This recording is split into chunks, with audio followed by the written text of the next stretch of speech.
ማቂ ግርማ በቤተ ክርስቲያኒቱ ላይ ተደግፎ የነበረውን ያጋንንት አሰራር ነው የናዱት። እስኪ የነዚህን ሰዎች ጥፋታቸውን ንገሩ። እሱም ጸልዮ ሲሄድ እሷ ካለበት ዛሬ ደግሞ ምንድነው እሱ ጀምረማ የጸበሉ ምክንያት እኮ የተቋረጠው አንዱ የሆነ ነገር ብን ያደረገበትና ህዝቡ ሁሉ ያስጨዋል ብለው ለቅዱስ አባታችን ስለተናገሩ። እስኪ የነዚህን ሰዎች ጥፋታቸውን ንገሩ። ይህንን አድርገዋል፣ ይህን መዝበረዋል ብላችሁ እስቲ በማስረጃ ሞግቱ። እኔ የሰው ደጋፊ አይደለሁም እውነት ለመናገር፣ ነገር ግን እውነትን እውነት ማለት ደስ ይለኛል። እናቶቻችሁ የሚያመልኩትን ባዕድ አምልኮ ይጣሉ፣ ሲኒ ረከቦቱን አውጥተው ይጣሉ፣ ይሄ የሚለብሱትን የሚያደርጉትን ኮተታ ኮተት ይጣሉ፣ ጨሌውን ምኑን ይጣሉ፣ ወደ እግዚአብሔር መንገድ ይመለሱ። እናቶቻችሁን አቁርቧቸው ከማለት ውጪና ወጣቱንም በመናፍስቱ ዓለም አሰራር ውስጥ ነው የምትገኙት። ስለዚህ ከዚህ መናፍስቱ ዓለም ከቤተሰቦቻችሁ ቲርኪ ሚርኪ ነገር ወጣችሁ ራሳችሁን አግኙ፣ ከእግዚአብሔር ተገናኙ። የቤተሰባችሁ ዛር መተቱ ምኑ ይሄ ከህይወት መስመር ስላወጣችሁ ወደ ራሳችሁ ተመልከቱ ብለው ከመምከር ውጪ እና መንገዱን ከማሳየት ውጪ፣ በዛም ደግሞ በቤተ ክርስቲያኒት ውስጥ አብዛኛው መምህራን አስተምረው ለቅዱስ ቁርባን ካበቋቸው የበለጠ እነዚህ ሰዎች የመናፍስቱንም ዓለም የመንፈሳዊውንም ዓለም በሁለቱም በኩል የተሳለ ሰይፍ በማድረግ ለቅዱስ ቁርባን ያበቋቸው ሰዎች በጣም ብዙ ናቸው። ብዙዎችን ባዕድ አምልኮን አስጥለው እናቶችን ወደ ቅዱስ ቁርባን ያቀረቡ ናቸው።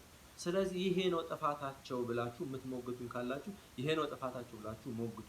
ምክንያቱም ከዚህ በላይ እንደውም በቤተ ክርስቲያኒት ውስጥ እውነት ለመናገር ለአንዲት ነፍስ ጉዳያቸው የሆነ የለም። ምናውቀው ነው። አብዛኛው ኪሳቸው ላይ ነው የሚሰሩት። አብዛኛው ስለ ምዕመናን ግድ የላቸው። ከቤተ ክህነት እስከ ሲኖዶስ ድረስ እስከ ጳጳሳት እስከ አባቶች ድረስ ነው የምነግራቸው። ስለ አንድ ነፍስ ጉዳያቸው አይደለም። ጉዳያቸው ከምዕመናኑ የሚገኘው ገንዘብና ገንዘብ ብቻ ነው። ለዛም ደግሞ ክብረ በዓል በመጣ ቁጥር የምታዩት ነገር ነው። ክብረ በዓል በመጣ ጊዜ በሚዘጋጁት ሁኔታዎች ላይ ከወንጌል ባለፈ የሚደረገው ነገር የምታውቁት አይደል? ታቦት አቆመው 2 ሰዓት 3 ሰዓት ያህል ልመና የሚደረግ። ስለዚህ ይህንን ነው ልላችሁ የምፈልገው። ሰላማችሁ ይብዛ። ሰይጣን የራሱ ማባበያዎች አሉት፣ መንገዶች አሉት፣ ፍላጎቶችና መሻቶች አሉት። እስከ ተወሰነ ጊዜ እስኪገባህ ጊዜ ድረስ የሱን ሐሳብ ተቀብለህ ትነጉዳለህ። መቃወም ስትጀምር እንዴት ወዴት ነው የሚያመራይ ብለህ ስትነቃ ብቻ ነው የክርስቶስን በር የምታገኘው። ከዛ ውጪ ግን ዛሬ በሮች በጣም ብዙ ናቸው። ሌላ በሮች አሉ። በአንድ በረት ውስጥ ኖረን በራችን እንዲበዛ ተደርጓል። በአንድ ቅድስት ቤተ ክርስቲያን ተወልደን የክፋት ምንጭ እንድንሆን የተንኮልና የክፉ ድርጊቶች ሁሉ መኖሪያዎች እንድንሆን ዲያብሎስ ብዙ ተጎዟል። ዛሬ ሁሉም አይነት ውርደቶች ያሉት አሕዛቡ ውስጥ አይደለም፣ ክርስቲያን ውስጥ ነው።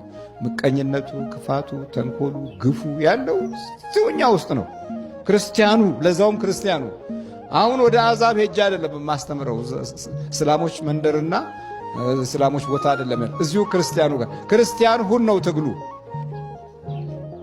ክርስቲያን ሁን ነው፣ አልሆን ስላል ሁን ነው። ዲያብሎስ ብዙ ጎድቶናል። ከሐሰት ጋር ኅብረት ፈጥረናል። ምቀኝነት የኑሯችን አካል ሆኗል። አይኖቻችን ክፉ ነገሮችን እያስተላለፉ ቤተሰብን ጎድቷል። ጠላትነታችን ከውስጥ ነው የጀመረው፣ ከውጭ አይደለም። የበኩራትና የአስራት መንፈሳዊ ሕጎች የቱን ያህል ዋጋ እንዳላቸውም አላወቅንም። በሐሜት ሁሉን ነገር አበላሽተነዋል።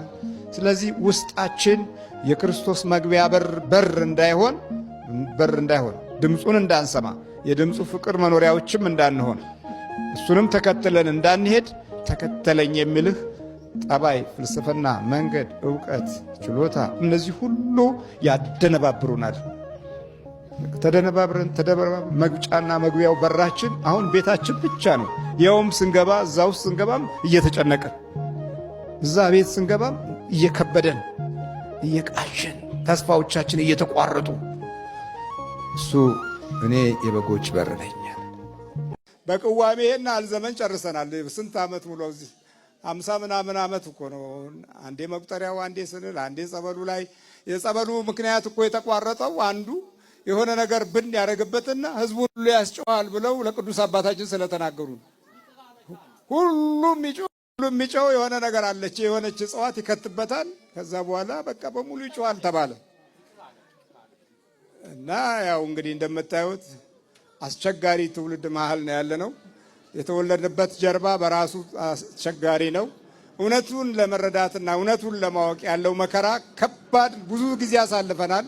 ከባድ በሆነ ሁኔታ ስንት ዘመን ከአንድ ቦታ አንድ ቦታ ሲያሳድዱን፣ ከአንድ ቦታ አንድ ቦታ መድረኩ በሙሉ ማሞቂያ ነገር ማዳበሪያ ሆኜ የኖርኩበት ጊዜ በጣም ብዙ ነው።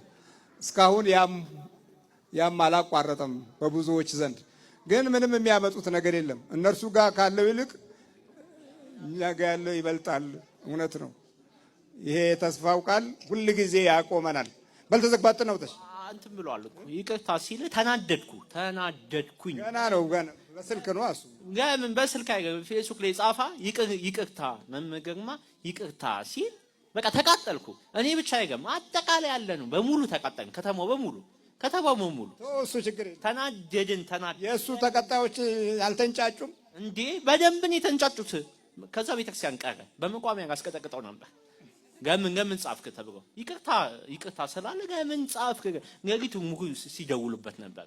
ምን እያሉ በቃ ገምን ጻፍክ? ገምን ይቅር አልክ? እንዴ ለምንድን ነው ማለት ነው? በመተተኝነቱ ጸንቷል። በቃ ምንም የለባሽ እውነተኛ ናቸው። እኔ በደንብ ተረድቻለሁ። የራሴን ወሲ ለምን አልከብረው በቃ ይደበድቡት። እሱ ጠፋ እንጂ ቤተክርስቲያን ላይ በመቋሚያ ራስ ደበድበው ነበር። ወልባተ ናውጣ ከዚህ ተዘጋጅ አፍላውታ እንግዲህ መተቱ ይሄ ነው። አልቻልኩም። ወይኔ አውቄዋለሁ። በል ተዘጋጅ። በኢየሱስ ክርስቶስ ወደዚህ ፊትም በወላዲተ አምላክ ስም በቅዱስ ሚካኤል ስም ወይኔ በቅዱስ ሚካኤል ስም በደንብ ጥራ እንጂ በቅዱስ ገብርኤል ስም እንደነደድኩ አልቻልኩም። እሺ ቅዱስ ገብርኤል ስም እሺ በቅዱስ ገብርኤል ስም ወደ ሲኦል እንገባለን። በአብርሃሙ ሥላሴ ስም በወላዲተ አምላክ ስም እረያለህ ተበለ በደንብ አደገሜው። እሺ በወላዲተ አምላክ ስም ሲኦል እንገባለን። ሲኦል ታስረናል። ቶሎ ሰባት ጩኸት ነው። እግዚአብሔር ይገስ አይዞህ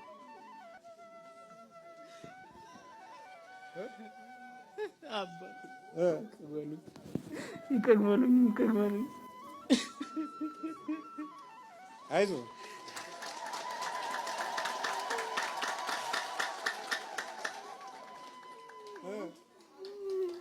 ምን ነው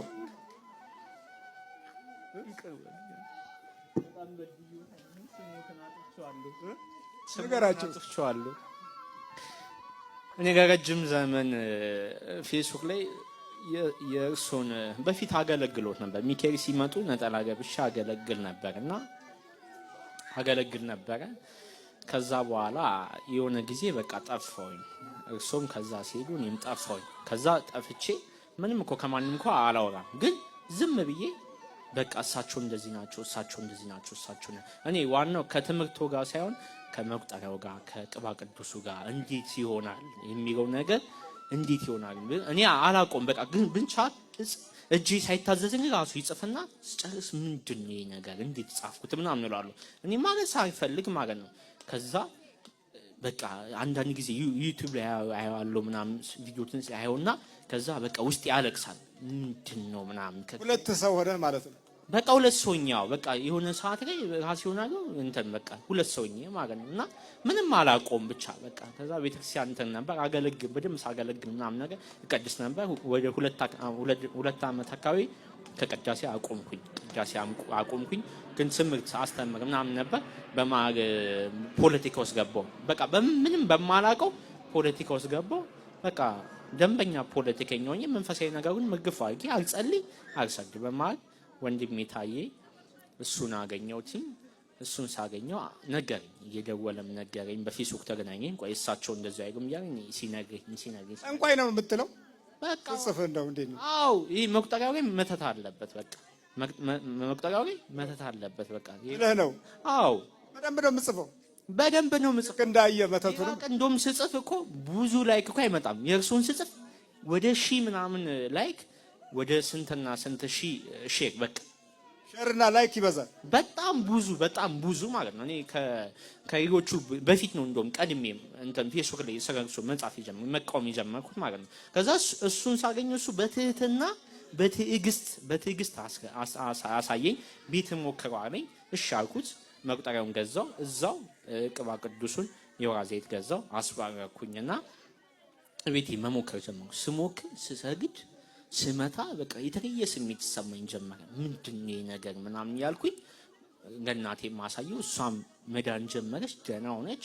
እኔም ደህና መሆን ጀመርኩኝ። ከዛ ጆሮዬ አይሰማም ነበር ብዙ ጊዜ። አሁን በደንብ ነው የሚሰማው። የእርሶን ትምህርት ሳዳምጥ በኤርፎን መጀመሪያ ቀን 1-2 ቀን እምቢ አለኝ። በሶስተኛው ቀን መቀለቀቀኝ። አሁን አንተ እየተቃወምክ ተቃውሞን የበለጠ እንዲጨምሩ ላደረካቸው ምን ትላቸዋል? እኔ ልክ ያን እሱ እንትን ካለኝ በኋላ በቅርቡ የእርሶን እውነተኛ መሆኑትን በደንብ ይቅርታ አድርጉልኝ፣ መመገርማ እውነተኛ ናቸው ብዬ ጻፍኩኝ። ከዛ ለማገኘው ሁሉ ስለ እርሶ ትምህርቱን እልክላቸዋለሁ፣ ትክክለኛ ናቸው፣ ከስህተታችሁ ተመለሱ፣ ያሳሳትኳችሁ ተመለሱ ብዬ ቤተክርስቲያንም ይደውልኩ ነግራቸዋለሁ። ያው ቤተክርስቲያን ዛቱብኝ። ምን አሉ? በቃ እንዴት ትጽፋለህ? እንዴት ትክክለኛ ናቸው ትላለህ ብለው ያው በጣም ዛቱብኝ። ምን አሉኝ? ከዛ መንፈሱ ውስጡ ነገረኝ ማለት ነው። የእርሶን ቪዲዮ አንድ ቀን ሳይቆጭ ቢሮ ውስጥ መንፈሱ ነገረኝ። በቃ እኔ ነኝ ያለው ታሪክ ምን አለኝ? ሰደበኝ፣ ሙልጭ አድርጎ ሰደበኝ። ውስጥ ነው የሚሳደበው? ውስጤ ሙልጭ አድርጎ በደንብ ሰደበኝ። ከዛ በቃ በደንብ ሰደበኝ። ከዛ ቤተክርስቲያን በቃ ራሴ ቤቴ በደንብ መጸለይ መስገድ ጀመርኩኝ። ለካ ክርስትና ገባኝ። እኔ እውነት ለመናገር ቤተክርስቲያን ካገለግልኩበት ይልቅ በደንብ ክርስትና የገባኝ 2 ወር ነው። በቃ ስጸልይ በመቁጠሪያ እንትን ስል የእርሱን ስብከት ስሰማ እንደዚህ አይነት ስብከት እኔ በቃ ምንም እንደማላቅ አወቅኩኝ። በቃ ምንም እንደማላቅ። ከዛ ፖለቲካ እንዴት እንዳስጠለኝ ጸሎት ስጀምር ፖለቲካ አስጠለኝ። ብዙ ነገሮች በህይወቴ መስተካከል ጀመሩ። ምን አልኩኝ? ወደ ልቤ ተመለስኩኝ። በቃ የማደርገው ነገር ከልቤ መሆን ጀመረ። በኋላ መንፈሱን አሰሩት። ያው ታሰረ። ዛሬ ስመጣ እስከ መንገድ ላይ ራሴን አቅ ነበር። ከመንገድ በኋላ ብዙ ራሴን አላቅም። በቃ ወደዚህ ስንደርስ አባ ቀስኒ አጥማቂ ግርማ በቤተ ክርስቲያኒቱ ላይ ተደግፎ የነበረውን ያጋንንት አሰራር ነው የናዱት። ልንቆጥርላችሁ እንችላለን። በጀት አላቸው፣ ትልልቅ ቦታ ላይ ነው የተቀመጡት ተብሎ ይሄንን ድምጽ የምትሰሙ እስቲ ይሄንን ድምጽ የምትሰሙ እማቀውን አካባቢ ስለሆነ መናገር ያለብኝ በአዲስ አበባ ሀገረ ስብከት ውስጥ ያላችሁ ይሄንን ድምጽ የምትሰሙ እስቲ በየአብያተ ክርስቲያናችሁ በየአድባራታችሁ የነበሩትን እጅግ ለሰው የሚማርክ አገልግሎት የነበራቸው ሰዎች በምን አሰራር ነው የጠፉት? ማን ያጠፋቸው? የጋኔን ምስክርነት አይታመንም እንዴ? የዳዊት ልጅ ሆይ ልታጠፋን መጣህን? እኛ ካንተ ጋር አንተ ከኛ ጋራ ምን ጉዳይ አለህ? እባክህ አታጥፋን። ምስክርነት እኮ ነው። የዳዊት ልጅ የሰው ልጅ ስለመሆኑ እየመሰከረ ነው። ልታጠፋን መጣህን? ሊያጠፋ የሚችል አምላክ መሆኑን እያመነ እየመሰከረ ነው። እያታለለ ነበር እንዴ ሰይጣን? ልታጠፋን ከመጣህ እባክህን ወደ ጥልቁ አትጣለን። ሩህ አምላክ የሚለመን አምላክ መሆኑን ደግሞ እየተናገረ ነው። ባይሆን ወደ ሪያዎቹ እንድንገባ ፍቀድልን። የሚያስፈቅድ ነው። ፈቃድ ሰጪው እሱ ኢየሱስ ክርስቶስ እንደሆነ የሚናገር ነው። ታዲያ ይሄ ሁሉ ውሸት ነው ማለት ነው? በኢየሱስ ክርስቶስ ፊት ቆሞ ዲያብሎስ የተናገረው አባ ቀስኒ አጥማቂ ግርማ በቤተ ክርስቲያኒቱ ላይ ተደግፎ የነበረውን ያጋንንት አሰራር ነው የናዱት። ልንቆጥርላችሁ እንችላለን። በጀት አላቸው፣ ትልልቅ ቦታ ላይ ነው የተቀመጡት ተብሎ ይሄንን ድምጽ የምትሰሙ እስቲ ይሄንን ድምጽ የምትሰሙ እማቀውን አካባቢ ስለሆነ መናገር ያለብኝ በአዲስ አበባ ሀገረ ስብከት ውስጥ ያላችሁ ይሄንን ድምጽ የምትሰሙ እስቲ አብያተ ክርስቲያናችሁ በየአድባራታችሁ የነበሩትን እጅግ ለሰው የሚማርክ አገልግሎት የነበራቸው ሰዎች በምን አሰራር ነው የጠፉት? ማን ያጠፋቸው? የጋኔን ምስክርነት አይታመንም። ዛሬ ዘመናችን ስልብና እንደሆነ በአሻራ ሆኗል። ሰላምነ ብሎ ጥብጥ ያደርጋል። እዚች ጋር ጋንጭሮች አሉ፣ በእጅህ ይገባል። ልክ በእጅህ ይገባና ወደ ልብህ ሲያልፍ ልብ ውስጥ ይቀመጣል። ስንት ነገር እንዳለህ ያውቃል። ከዛ በኋላ ይሰልብሃል። ውስጥ ያለውን ይሰርዝና ገንዘብህን ሲወስድ ኪስህን ሲያራቁት ሲነጋ አታውቀውም። ስትፈልግ የለም። አንዳንዶቻችን በግልጽ ይወሰድብናል። አንዳንዶቻችን በውስጥ ድንዛዜ ገንዘቡን ሽሮ ይሰልበናል። የዘመናችን ሌብነት አይን ያወጣ ዲያብሎሳዊ አሰራር ውስጥ ያለ ነው። ማታ ከጸለይክ ጧት ከጸለይክ እንዲህ አይነት አስማተኞች አይነኩህም፣ በፍጹም አይነኩም። የዝሙት መንፈስ 3 አይነት ባህሪ ያለው ጸባይ ያለው መንፈሱ የመንፈሱ በጸባይ ነው። አንደኛ እናንተን ራሳችሁን ወይም እኛ ራሳችንን ያልከሰከሰናል። ሁለተኛ በእኛ ዙሪያ ያሉትን ሰዎች ያልከሰከሳል፣ ያረክሳል። ሶስተኛ ከእግዚአብሔር ጋር ያጣላል። ባህሪው ይሄ ነው፣ ማጣላት። በእኛ ዙሪያ ያሉትን ሰዎችም ያረክሳል፣ እኛንም ያረክሰናል፣ ከእግዚአብሔር ጋርም ደግሞ እንድንጣላ ያደርጋል። ምን ያደርጋል በሚለው ላይ ነው። የዝሙት መንፈስ ግን በእኛ ውስጥ መኖሩ ምልክቱ ምንም ሰው ሳይሰብከን ሰባኪ ሳይሰብከን የምናውቀው ነገር ነው። ግን ከደፈነብን እንደዚህ እንደ ባለ ታሪካችን እንደ ድርጅቱ ባለቤት ደግሞ ከደፈነብን የሚያደርገውን ነገር እንደ ጀብድ ነው የሚቆጥረው፣ እንደ ጥሩ ነገር ነው የሚቆጥረው። እንዴ እኔ ወንድ እኮ ነኝ ምን ችግር አለው? ኃጢአት መሆኑ ግን ህሊና ይነግረዋል እኮ መቼም አይደለም። ሃይማኖት የሌላቸው ሰዎች እንኳን ህግ አላቸው፣ የጋብቻ ስርዓት አላቸው። የሚገርማቸው ሃይማኖት የለንም ብለው የሚያስቡ እነዚህ ስኩቲስ ወይም ዘላን የሚባሉ ሰዎች ወይ በየበረሃው በየጫካ የምታያቸው ሰዎች እንኳን የትዳር ህግ አላቸው። እና እኛ ሃይማኖት ያለን ሰዎች እንደዚህ መረን ስንሆን በጣም ይከብዳል አይደል? ስለዚህ የዝሙት መንፈስ በውስጣችን ለመኖሩ ምልክቱ አንደኛ ያንቀሸቅሻል። ሰዎች አንድ ነገር እስኪያደርጉት ድረስ በጣም ያንቀሸቅሻቸዋል። ካደረጉት በኋላ ደግሞ ጸጸት በውስጥ በኩል እንዲፈጠር ያደርጋል። ስለዚህ የዝሙት መንፈስ ስራው ምንድነው? እንድንተኛ ማድረግ ብቻ ሳይሆን ከተኛን በኋላ እንድንጎዳ ማድረግ ነው ስራው። ሁለተኛ የዝሙት መንፈስ መኖሩ ምልክቱ አጠገባችን ላሉ ሰዎች የምናሳየው ባህሪ ይለያያል። አንድ አይነት ባህሪ አናሳይም፣ ባህሪያችን ይቀያየራል።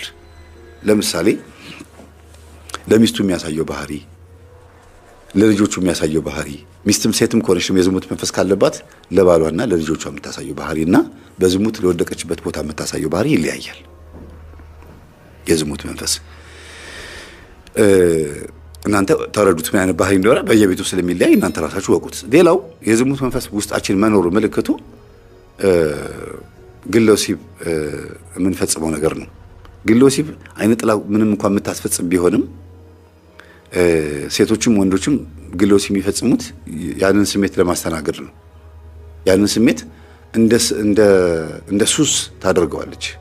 እንደ ሱስ በዕለት ሰው የሚበላው ሱስ ሆኖበት ብቻ አይደለም፣ የግድ የህይወቱ አንድ አካል ስለሆነበት ነው። ካልበላ ስለማይኖር ነው። ዝሙት ካልፈጸመ እንደማይኖር አድርጎ ይስልበታል ማለት ነው። ልክ እንደ ምግብ ማለት ነው። ዝሙት ካልፈጸመ ደስ እንዳይለው አድርጎ ይሰራበታል ወይም ይሰራባታል መንፈሱ ማለት ነውና ይሄንን ስሜት የምታስተናግዱ ከሆነ ከዚህ ስሜት መላቀቅ ካቃታችሁ መንፈሱ አለ ማለት ነው። ሀቢት ወይም ድግግሞሹ ተርኒንግ ፖይንቱ እዛው ላይ የሚጥላችሁ ከሆነ አሁንም እንድታረጉት የሚጋብዛችሁ ከሆነ በትክክል መንፈሱ አለ።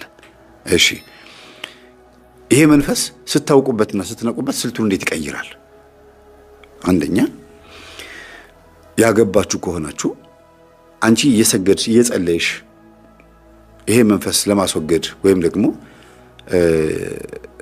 ስርዓት ይዘሽ በጾም ውስጥ ማለፍ የምትፈልጊ ከሆነ ካንቺ ይወጣና ባልሽ ላይ አርፎ ያስጨንቅሻል። በሰንበት ቀን፣ በግዝት ቀን፣ በአጽዋማት ጊዜ ምናምን ላይ ችግር ይፈጥራል ማለት ነው። ያስጨንቃል፣ ያስቸግራል። አንተም ላይ ደግሞ ከሆነ ሚስትህ ላይ ካንተ ወጥቶ ሚስትህ ላይ ያርፋል። በፍቅረኛሞቹ መካከልም ከሆነ ደግሞ መስገድ፣ መጾም፣ መጸለይ ሲጀምሩ ይፈታተናቸዋል። መዳራት፣ ሸራ መጓተት ምናምን እንደሚባለው አለ አይደለም? በዛ ነገር ውስጥ ይጥላቸዋል፣ ከባድ ችግር ውስጥ ይከታቸዋል። እና መንፈሱ ከኛ ይወጣና እኛ ስንተጋበት ከኛ ይወጣና ሌሎች ሰዎች ላይ አድሮ መጥቶ ያንን ጉዳይ እንድናስተናግደው እንድናስበው ከአይምሯችን እንዳይጠፋ በጾሙም ሆነ በዛ በእለቱ ወይም ደግሞ በጉዳዩ በረከት እንዳናገኝ ያደርገናል ማለት ነው። የረከሰ ሐሳብ ስለሚያመጣ ሁሉ ጊዜ የረከሰ ሐሳብ መሆኑን ሳይነግረን እኛ እንዲጥመንና እንዲጣፍጠን አድርጎ ነው የሚያመጣው። ለእኛ እንዲስማማ አድርጎ ነው የሚያመጣው። ደግሞ ነገሮች ምቹ ይሆናሉ። ይሄን ለመፈጸም ይሄን ለማድረግ ነገሮች የተመቸ ይሆናል። መንገዱም፣ ሁኔታውም፣ ገንዘቡም አጠቃላይ ምቹ እንዲሆን ያደርገዋል። በባልና ሚስት መካከል ግን ምቹ እንዳይሆን ያደርገዋል። በሁለታችሁ መካከል ቅራኔ እንዲኖር ምክንያት ተፈጥሮ በምትሰርቁት ጉዳይ ላይ ግን ምቾት እንዲፈጠር ያደርጋል ማለት ነው። ነገሮች እንዲስተካከሉ እንዲሳካ ያደርገዋል እና የተሰረቀ ይጣፍጣል ብለው እንደሚሉት አይነት ነገር አካሄድ እንድትሄዱ ያደርጋችኋል። ከዚህ ነገር መላቀቅ የሚቻለው እንዴት ነው? መጀመሪያ ስትሰግዱ ስትጸልዩ ይሄን መንፈስ ለመያዝ ከሆነና ከመንፈሱ ለመላቀቅ ከሆነ መጀመሪያ ታሰር ነው የሚባለው። ባለበት እዚሁ እኔ ጋር ማንም ጋር እንዳትሄድ እኔው ጋር ሆነ ታሰር ነው የሚባለው። እኔው ጋር ሆነ ታሰር። ከዛ በኋላ ታሸኙታላችሁ። ወደ ሌላ ሰው እንዳይሄድ እናንተው ጋር ሆኖ እንዲቀጣ ነው ማድረግ ያለባችሁ የመጀመሪያው። ከዛ ቀጥሎ ደግሞ ስጋን ምቾት እንዳይሰማው ማድረግ ቢያንስ እንኳን እስክትገሩ ያ ስሜት የሩካቤ ኒኮቲን የሲጋራ ኒኮቲን እንዳለ ሁሉ የሩካቤ ሐሳቡን ከአእምሯችን እስኪጠፋ ድረስ ስጋን በጾምም በስግደትም ምግብም በመለየትም ራሱ ለውዝ ከመብላት ምቾት የሚስማሙ ድሎት እንዲመቸን እንዲስማማን ከሚያደርጉ ምግቦች ትንሽ ራቅ ብሎ ራስን ማጎሳቆ ስጋን መጉዳት የዛን ጊዜ ትንሽ እንትን ይለዋል። ህልምም ይከፈትላችኋል። ብዙ ጊዜ ምቾት እኮ ህልምን ይከለክላል። ስጋ ጎስቆል ሲል ህልሞች ክፍትፍት ይላሉ። መጽሐፍ ቅዱስ ይናገራል። ስጋ ደካማ ነው፣ ነፍስ ግን ሁልጊዜ ንቁ ናት ይላል ማቴዎስ ወንጌል ላይ። ሁልጊዜ ነፍስ ብርቱ ናት፣ ሁልጊዜ የነቃች ነች። አትተኛም ነፍስ። ስጋ ነው የሚተኛው እና ስጋን ለተወሰነ ጊዜ ቅጣት መቅጣት ይበለኝ ማለት መቅጣት ነው። ዝም ብሎ አሁን ሁሉ ነገር ለውጥ እንዲመጣ አለመፈለግ፣ በልምምድ እንዳመጣችሁት ሁሉ በልምምድ ለመመለስ መሞከር። አስቡት፣ ይሄ ባለ ታሪካችን የ16 ዓመት ወጣት ልጅ እያለ ሩካቤን ሴክስን ለመለማመድ ሴተኛ ዳርጋ ሄዶ ነው አይደል ያልኳችሁ? ሴተኛ ዳርጋ ሄዶ አስተምሪኝ አላት፣ አስለምጂኝ አላት። ለመደ። ከለመደ በኋላስ ያንን መንፈስ አፍሶ መጣና ማራገፊያ ሆነ ለሁሉም። ሲያገባም ምንም ሲልም ሁሉም አሁን ልጆቹ ምንድናቸው ማለት ነው? ያ መንፈስ አለባቸው። ምክንያቱም ያንን መንፈስ ይዞ መጥቶ ነው ከሚስቱ ጋር የተኛው። እሷም ደግሞ ዘማዊ የሆነችውም በዚሁ መንፈስ ምክንያት ነው። እሱ ይዞ መጥቶ ከእሷ ጋር በመተኛቱ ምክንያት ነው። ስለ ጋብቻው እንዴት እንዳገባት መናገር ያልፈለኩት ስላልተፈቀደልኝ ነው እንጂ ብናገር በጣም ይጠቅም ነበረ። ግን አልፈቀደችልኝም፣ ለቤተሰቦቿ ስትል ማለት ነው። እሷ ላይ ግን የዝሙት መንፈስ የመጣባትና እሱ ቤት ስለማይመጣ እሷ ከሷ ጋር አብሮ ስለማያድር ከብዙ ወንዶች ጋር እንድትሄድ ያደረጋት ግን የሱ መንፈስ ነው። እንዴት እንደሚዛመታችሁ እንግዲህ እሷ ጋር ሄዶ እንደዚህ ካደረጋት ልጆቹ ጋር ስመጥቶ ደግሞ ሲያድጉ እንደዛ የማያደርግበት ምክንያት ምን አለ? ለዚህ ነው ወንድምና ወንድም፣ ወንድምና እህት፣ እህትና እህት፣ እህትና ወንድም ሩካቤ የሚፈጽሙት በአባትና በእናት ችግር ምክንያት ነው ብለን የምንናገረው። ባዩት ቪዲዮ ብቻ አይደለም። ለዛ ቪዲዮ የጋበዛቸው መንፈስ ግን የቤተሰብ መንፈስ አለ፣ የዝሙት መንፈስ ማለት ነው። ለዝሙት መንፈስ ከሚዳርጉ ነገሮች ውስጥም ደግሞ ሌላ ሁለቱ ደግሞ ስንፈተ ወሲብ ተብሎ የሚወሰድ ቅጠላቅጠልና የአጋንንት አሰራርና መስተፋቅር የሚባሉት ናቸው። ላገባት ብሎ ሲጠይቃት ወይም ደግሞ ሲሞክር እምቢ ትለዋለች፣ ወይም ደግሞ የማይሳካ መስሎ ሲሰማው በመስተፋቅር ያገባታል። ከዛ ያ መስተፋቅር መንፈስ ደግሞ ሁለቱን በዝሙት ነው የሚያፋቅራቸው። በቃ የተፋቀሩት እኮ ልጅ ለመውለድ ቢሆንም ለመጋባት ቢሆንም ግን ዋናው ጉዳይ ትኩረቱ አይቷት ነው የወደዳት። አካሏን አይቶ ስለሆነ የዝሙት መንፈስ ነው መጀመሪያ በቡዳ መልክ የሚገባው። ግን ውስጥ ያለው ደግሞ እሷ ውስጥ ያለው አይነ ጥላ ደግሞ ይከላከላል። አታገባትም የኔ ነች ይለዋል። ከዛ ምን ያቀርባል? ስጦታ ያቀርባል። መተት ማለት ነው። መተት ይመጣና አይ ይጋቡ ልጆቹ ያንተ ናቸው ብሎ ያዝለታል። የሚወለዱት ልጆችን መልከፍ ትችላለህ ይባላል። እሺ ይላል። በመስተፋቅር ያገባታል። የሚወለዱት ልጆች የተለከፉ ይሆናሉ። በመናፍስት ስለሆነ የተጋቡት በመናፍስት ያድጋሉ ማለት ነው። ሆረር ፊልም ይመቻቸዋል። ግል ወሲብ ይፈጽማሉ። ከጎረቤት ጋር በልጅነታቸው ድንግልናቸውን ያጣሉ። በጣም ብዙ ችግር ይፈጠራል ሕፃናት በልጆቻቸው ላይ ማለት ነው። የማይታዘዙ ልጆች ነው፣ አደገኛ ልጆች ይሆናሉ። መቆጣጠር ያቅተዋል። አባትም እናትም ከቁጥጥር ውጭ በላይ ነው የሚሆኑት። እና የዝሙት መንፈስ በመስተፋቅር ምክንያትም ሊገባ ይችላል። በስንፈተ ወሲብም ያው እኔ ከሚስቴ ጋር ጥሩ ሩካቤ መፈጸም አልቻልኩም ብሎ አይደለም ስንፈተ ወሲብ ድግምት የሚያስደግመውና ይሄንን አኝከህ ይሄንን መጠህ ይሄን እንደዚህ አድርገህ ይሄን አስረህ እዚህ ጋር እንደዚህ አድርገህ ተገናኛት እያለ ደብተራ ሲሰጠው እሺ ብሎ ይገባል። ከዛስ በምን ብርታት ነው ከሚስቱ ጋር የሚተኛው? በመናፍስት። ከዛ ምን ያደርገዋል? ዘማዊ ያደርገዋል። አንዱ አልነገርኳችሁም ከዚህ በፊት ባለቤቴ ደካማ ስለሆነ እኔ ደግሞ ሩካቤ ስለምወድ አለች። በቃ እንዴ ያስፈልገኛል ብላ ሄዳ ጓደኛዋ ስታመክራት ስንፈተ ወሲብ አሰሪ ያለቻት እሺ ብላ አሰራች። ከዛስ ባሏ ጎበዝ ሆነ አልጋ ላይ እሷ እንደምትፈልገው። ግን ጨዋ የነበረው ከቤት መስሪያ ቤት ከመስሪያ ቤት የቤት በጨዋነት ይመላለስ የነበረው ባሏን ዘማዊ ያደረገችው። ከሷ ውጪ ሴተኛ አድርጋ ሄዶ መተኛት ጀመረ። አምሽቶ መምጣት ጀመረ። ጭራሽ ሴት አቅፎባት መጣ። ሰክሮ እየተንገዳገደ ትዳር አለ እንዴ ብላለች ሴተኛ ዳሪው ራሷ። እና ጉዶንኩኝ ብላ ነው የደወለችው። እኔ ጋር አቅርቤላችኋለሁ ገጠመኝ።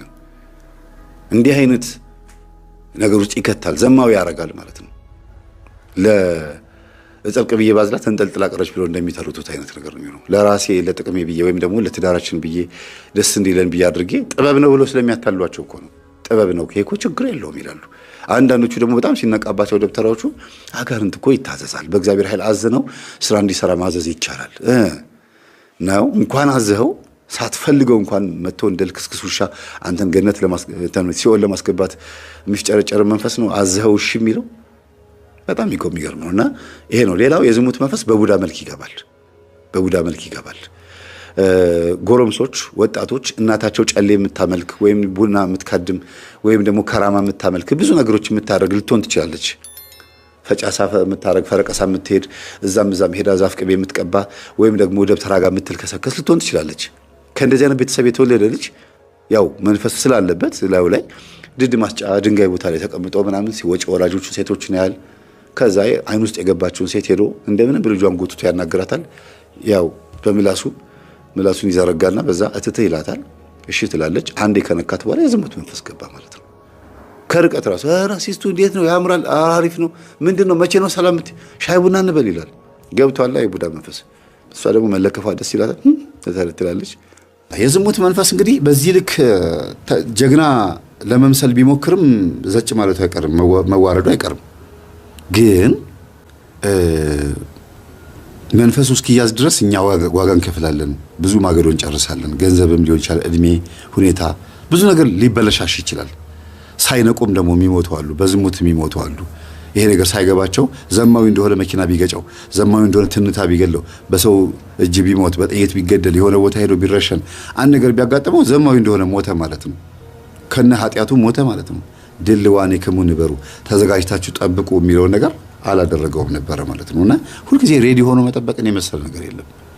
ማንነትን ማዘጋጀት ስጋህን ብቻ ማንነትን ስጋ ብቻ ከተዘጋጀ የሆነ ቀን ስጋ በአይምሮ ዝግጁ አለመሆን ስጋ ሊበላሽ ይችላል። ማንነትን ወይም አይምሮን፣ ህሊና፣ ልቦናን ግን አስታርቆ ማንነትን ግን ዝግጁ ማድረግ ማለት ትልቅ ነገር ነው።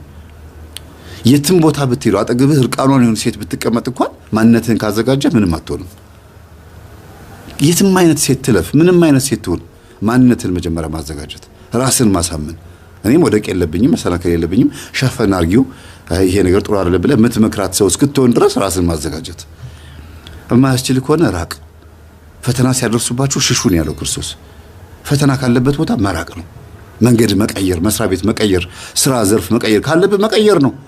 የግዴታ ከክርስቶስ ጋር መጣበቅ የምትፈልግ ከሆነ ስራዬ ነው እንቅፋት የሆነብኝ ካልክ ስራህን መልቀቅ ወይም ስራ ስታይልህ መቀየር። ገንዘብህ ከሆነ ገንዘብህን ማኔጅ የሚያደርግ ሰው ሌላ ሰው፣ አንተ ኮንክ ችግር ያለብህ ሚስት ችግር ካለባት ደግሞ አንተ።